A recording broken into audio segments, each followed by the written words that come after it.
Ito ang St. Philomene Parish Church sa Alcala, Cagayan. Isang makasaysayang simbahan na itinatag noong 1843. Kilala ito bilang pinakamalapad na simbahan sa buong Pilipinas. Ang simbahan ay gawa mula sa pulang ladrilyo o red bricks, isang classic na material noong panahon ng Espanyol. Dahil dito, napapanatili nito ang lumang ganda at arkitekturang may halong history at artistry. Nialay ito kay Saint Philomene, ang batang martir na kilala sa kanyang mga himala at debosyon.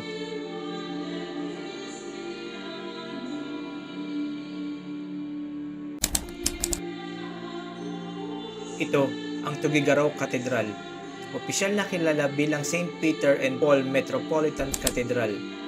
Isa sa pinakamalaking simbahan sa Northern Luzon at ang sentro ng Katolisismo sa Cagayan Valley. Tinayo ito noong 1761 hanggang 1767 sa panahon ng mga Espanyol gamit ang red bricks o ladrilyo na sikat sa rehiyon. Ang disenyo nito ay Baroque architecture, kilala sa engranding forma, detalye at artistic na estilo. Ang katedral na ito ay dedicated kay St. Peter at St. Paul, dalawang pangunahing apostol ng simbahan. Dahil dito, taon-taon ay ginaganap ang Piat Basilica Pilgrimage at Feast of St. Peter and Paul tuwing Hunyo 29.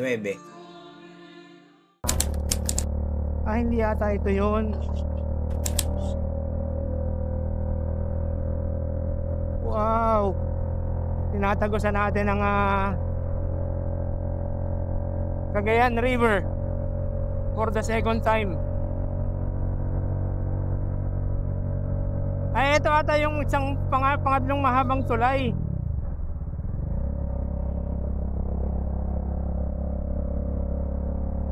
Ito pala yung pangatlong mahabang tulay sa Pilipinas. Noon, ito yung una. Tapos nagawa yung San Juanico Bridge. Tapos yung CCLEX, CCLEX ng Cebu. Kaya pangatlo na lang siya ngayon.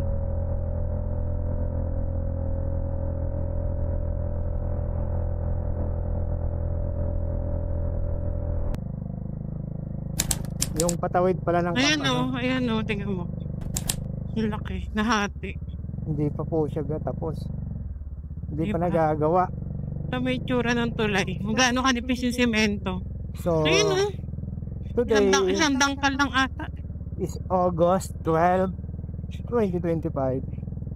Hindi pa rin po gawa ang tulay.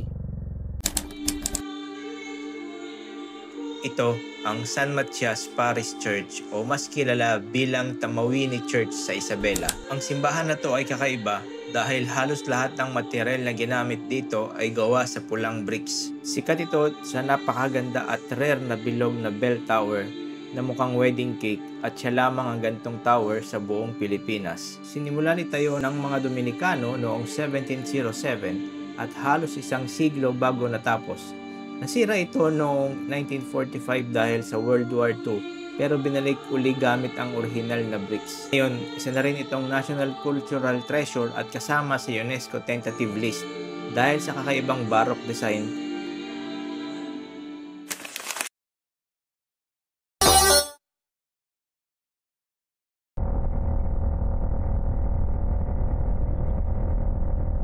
Makinang kote, ano yun? Asan ba tayo? Bakit wala tayong arkong nadaanan? Gamakin agad. Anong lugar? Aurora. Aurora Isabela. Pa tayo? Magat Bridge. Magat? Baka malapit tayo sa Magat Dam. Oo nga no, Magat River.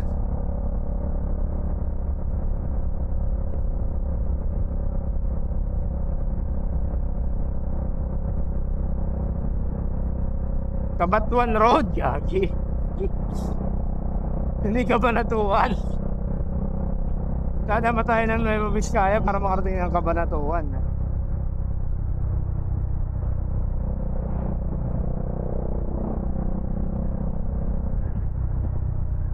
Haba na itong maaga trader ah.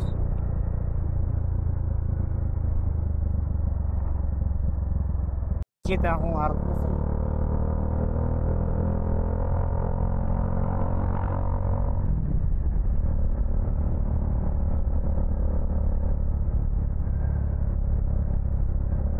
Oh, puro. God.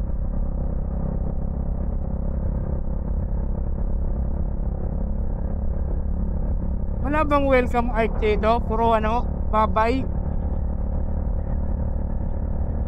Puro salamat po ang putik. San Mateo. Jollibee San Mateo. Puro babay art sa dadaanan natin. Walang welcome art ah.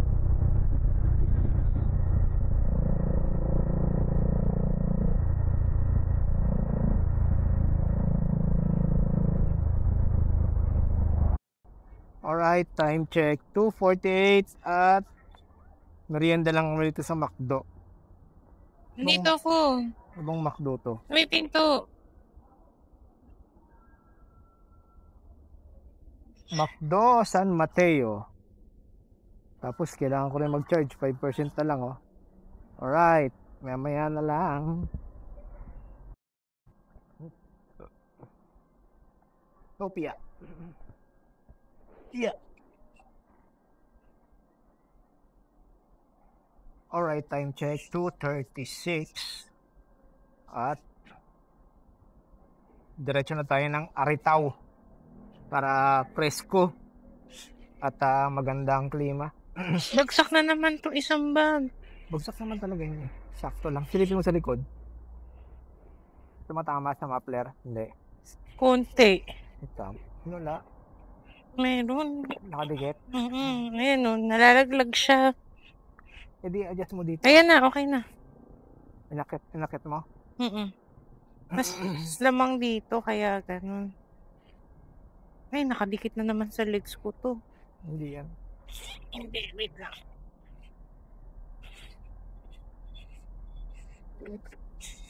Tek, bumaba na naman. Hindi, okay na yan.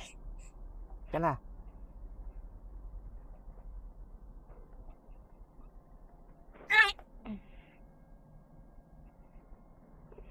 Alright, meron pa tayong babiyahing 2 hours and 40 minutes.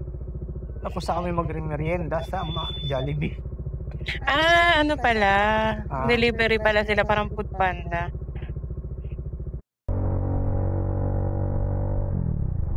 Alright, time check 4:07. At sandito tayo sa ano yun? Cordon Isabela. Ganda ng bundok na yan. Diyan na tayo eh. Diyan tayo dadaan sa Nueva Vizcaya, Aritaw.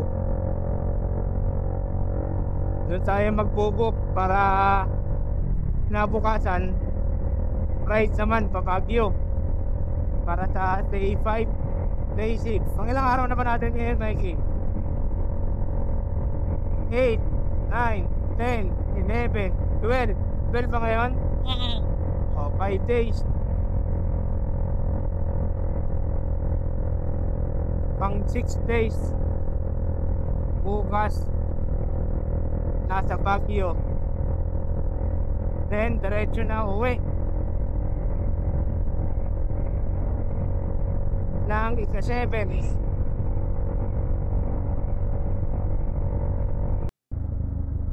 Ito, kita mo dito, oh. Kita mo? Text. Ayan, oh. Buti ka, mamamatay tayo bago mapakita. Ayan, oh. Dito ka dyan. Welcome to... Asan? O nga, no? Nasa Nueva Vizcaya na po tayo. Time check 4:22. Alright, trat na to. Nasaan yung X3? Sa likod.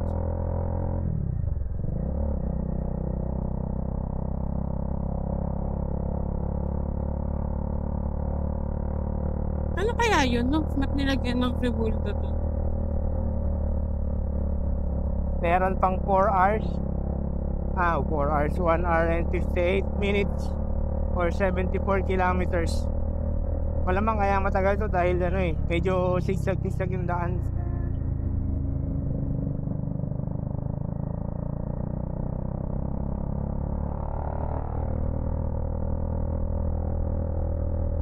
Bangayan Hill National Park.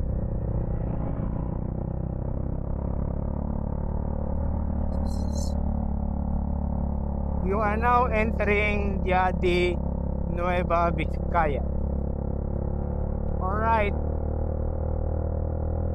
Daming ano, oh. welcome to Order of Amaranth. Daming halaman. Lumalamig-lamig na. Katuray. Ano katuray? Ay, malamig na dito. Kaya ayoko mag-stay sa ano eh, Cagayan. Mainit. Parang hindi ka marerelax kahit lumabas ka. Kaya mainit kasi yung part ng Isabela, Tugigaraw, Cagayan, dahil napapalibutan ng bundok, Sierra Madre, tsaka yung ano, Cordillera. Yung hangin hindi nag-circulate masyado sa baba. Lalo yung Tugigaraw, sentrong-sentro. Kaya mataas yung temperatura sa kanila. Nasa papalibutan pa ng body of water. Kaya yung alinsangan temperature na i-stack. Alright, balikan namin kayo pag nasa Bayambong town na kami. Mukhang Bayambong yung unang bayang madadaanan natin. Wow, ang ganda! Yun yung sinasabi ko sa'yo, ganda. The fuck? Wow!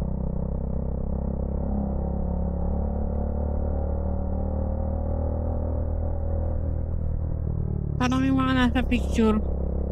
Putik mo ngayon sa Windows.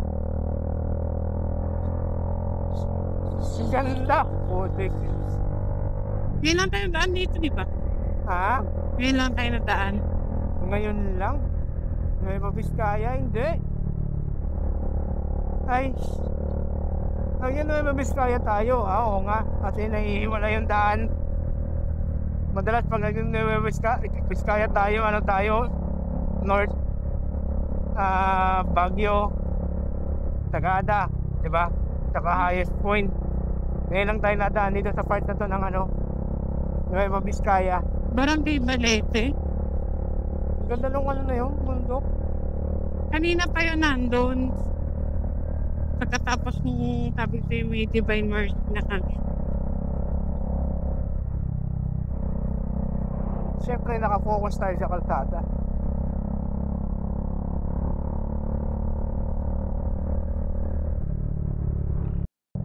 Alright, time check 4:59.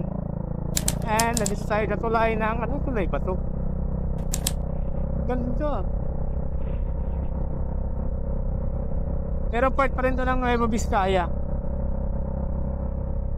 Hindi ko nakakita ko ng tulay. Nasa harap ko yung araw. Kaya medyo bulag sa liwanag. Yun o. Yun nga yun. Yun nga inahan natin. Ganda talaga ng Nueva Vizcaya. Nakakatanggal ng pagod. Parang pwede pa tayo mag highest point, Mikey. Teka.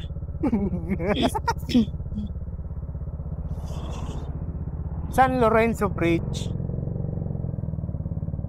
Anong school to? Barret bet. Barret Bet? Puti gan.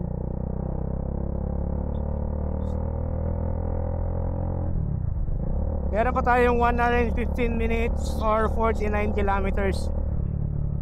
Nagpapabaga lang sa amin dito yung ano eh, mga truck na may mga kargada. Tapos pila-pila pa sila. Hirap singitan. Dahil puro kurbada. Tapos may mga kasalubong. Saan pupunta kaya? Saan pupunta yung saka? Wait, may tatawid. Nanonood ka. Ifugao, Banawe. Ah, okay. Dito tayo lagi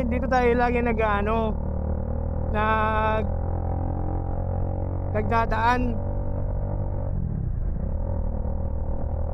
Ito, Nueva Vizcaya, Ifugao Mountain Province Road.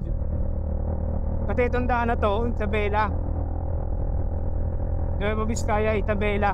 Kaya ngayon lang tayo pala nadaan doon. Nagulat akong ganda ng tanawin. Although maganda rin yung tanawin dito sa may kabila. Kaso bago sa mata namin eh. Mga ates, lahat sa part ng Nueva Vizcaya nadaanan na natin. Siya na lang yung papunta sa Baguio na paggaling ng Aritaw. Bukas na tayo dadaan.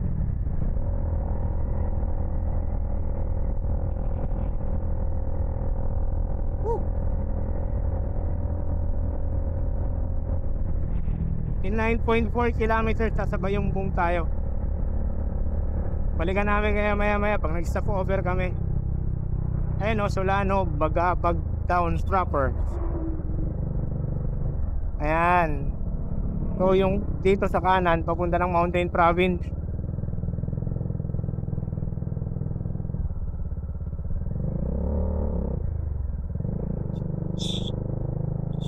Alright, cut.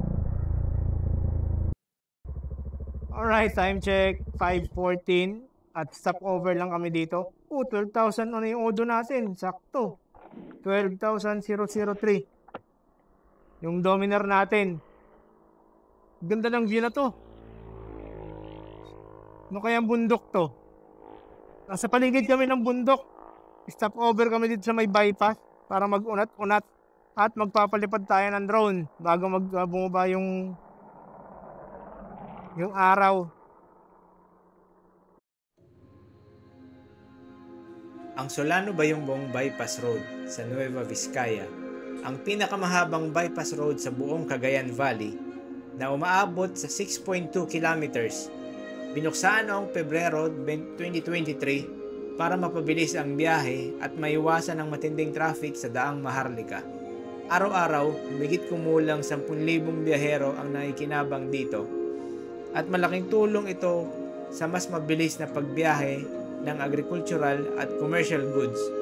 Bukod pa dyan, mai-enjoy ninyo ang scenic view ng ganda ng kalikasan ng Nueva Vizcaya habang dumadaan rito.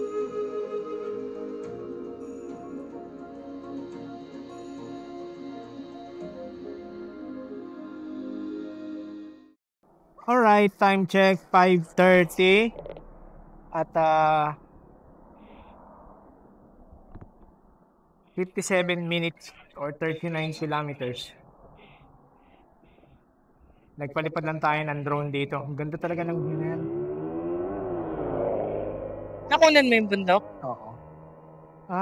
Ito siya. So malamang Bonel East. Ito yung bundok na yan. Ayan o, nasa harap natin. Kasibu, Dupax del Norte. Malamang yan yun. Ito dyan sa mga bundok na yan. Alright, tara na. At gagabihin tayo sa daan. Kalubog na yung araw.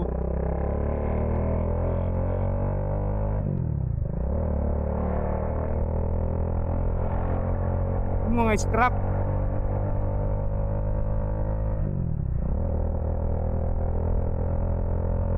Alright, dito tayo sa may bypass road. Para na tayo dumaan ng bayan ng Solano.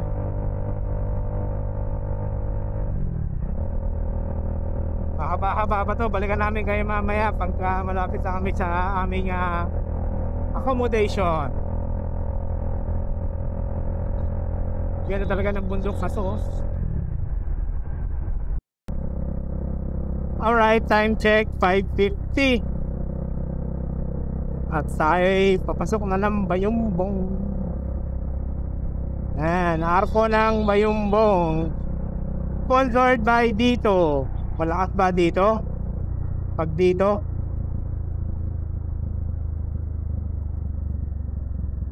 Kamagin pala puti. Palabas na pala tayo lang na lang palabas yung nakikita natin na mga arko. Hindi welcome, may puro babay eh. Kasi pabalik tayo ng kayo pabalik ng Manila. Oo.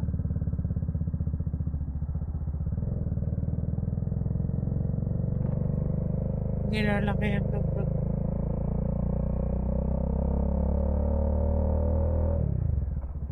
Alright, patawid tayo ng tulay. Tulay ng Magat sa Ilog. Bato Bridge. Ganda nun, no? Talagang Nueva Vizcaya yung ano eh. Sarap balik-balikan eh pagka magmumotor. Kaya lagi dito tayo dumadaan eh. Ano naman, napakaganda ng view. Ano pa kaya bukas, no?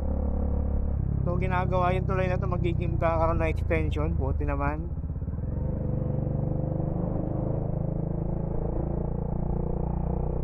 Para mas maluwag. Welcome, Barangay Magapoy.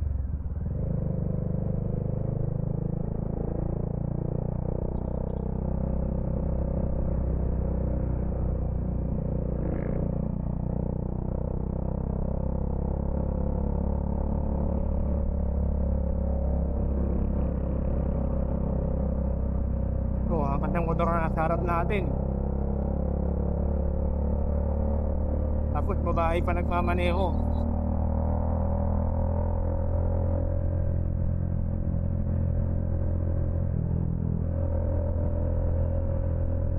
Yun, napakaganda. Woo! Tapos presyo na yung hangin.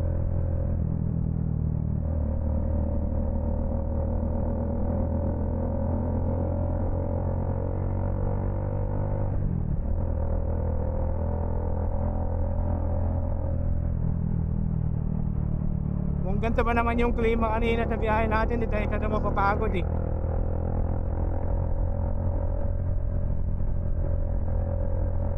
Alright, tumahaba ulit yung video. 32 minutes pa ang aming babiyahin. Enjoyin muna namin tong view na to. Ang ganda! Oh, kahit saan ka tumingin, oh. Woo! Alright, 32 minutes pa. Cut muna natin to para tayo mahirapan mag-edit.